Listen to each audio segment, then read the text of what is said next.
She'll come back. She always does. And she did. That time. She returned, smiling, with a dusting of new freckles on her arms and nose, and swept Simon and his sister up in an embrace. "Did you bring us any presents?" Olivia asked, grinning breathlessly. "Of course.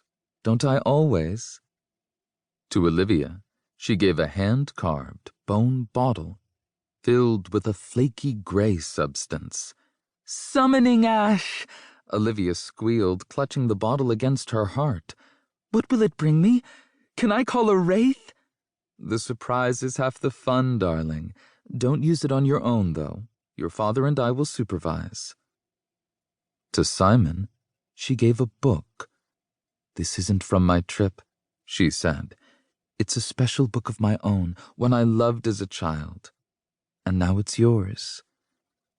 The book was enormous and heavy and bound in a dark, creaky leather that resembled withered reptilian skin. When he ran his fingers over it, he felt tiny, hard bumps here and there. There was no title on the cover, but on the first page was a symbol drawn in ink, a disembodied, octopus-like tentacle coiled around a sphere.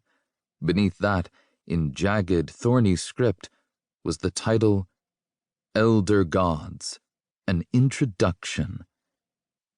He turned another page to an illustration of a monstrous serpent with an eerily human face. A thread of ice ran through his blood. The creature prowled through a jungle, pulling itself along on stubby arms, its jaws clamped around the waist of a man it was in the process of swallowing. The man's legs kicked helplessly in the air.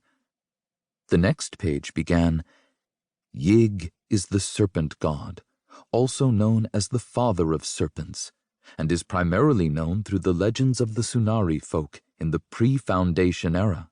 Some sects worshipped him and offered him sacrifices, while others... Large hands snatched the book away from Simon. His father clutched the book, glowering at his mother, who stared back with wide, innocent eyes. "What?" she said. "Do you really think this is an appropriate gift for a 6-year-old boy?" "I was 6 when I first read it," she said. "I adored it. It's a bit ghoulish, I suppose, but who doesn't love a shiver on a moonlit night?" Scowling, his father leafed through the book. "Look at this. Human sacrifice. People turning to stone?" He snapped the book shut. "He already has bad dreams. But that's not even the issue." His voice lowered. "We've talked about this before." She gave a delicate sigh and averted her eyes. "All right. I suppose I'll wait until he's a bit older." She ruffled Simon's hair. "I'll find you another present." When Simon was 10 years old, shortly after what Simon's father would come to refer to as the incident, his mother left again. This time, she didn't tell anyone where she was going.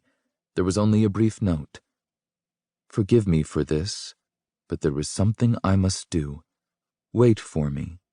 I will return." Simon waited. A year crept by, then another, and another. He stopped checking the mail. He tried to hold on to those words, "I will return." But with each passing month, his hope dwindled a little more. She was a dandelion seed, and the wind had carried her away. Chapter 1. A smoggy, feeble sunrise glowed in the skies of Aidendell, illuminating the city's steeples and clock towers. Gas lamps stood on street corners, pools of yellow light in the gloom. Pigeons scattered as a line of street sweeper imps trundled past on stubby, purple-scaled legs, gulping down bits of litter and muttering their monotone chorus, "Gubble, gubble, gub, gub, gub." The previous night's rain had mostly stopped, but the streets were still deserted, aside from the occasional carriage clattering past. A few damp pedestrians hurried by in overcoats and umbrellas.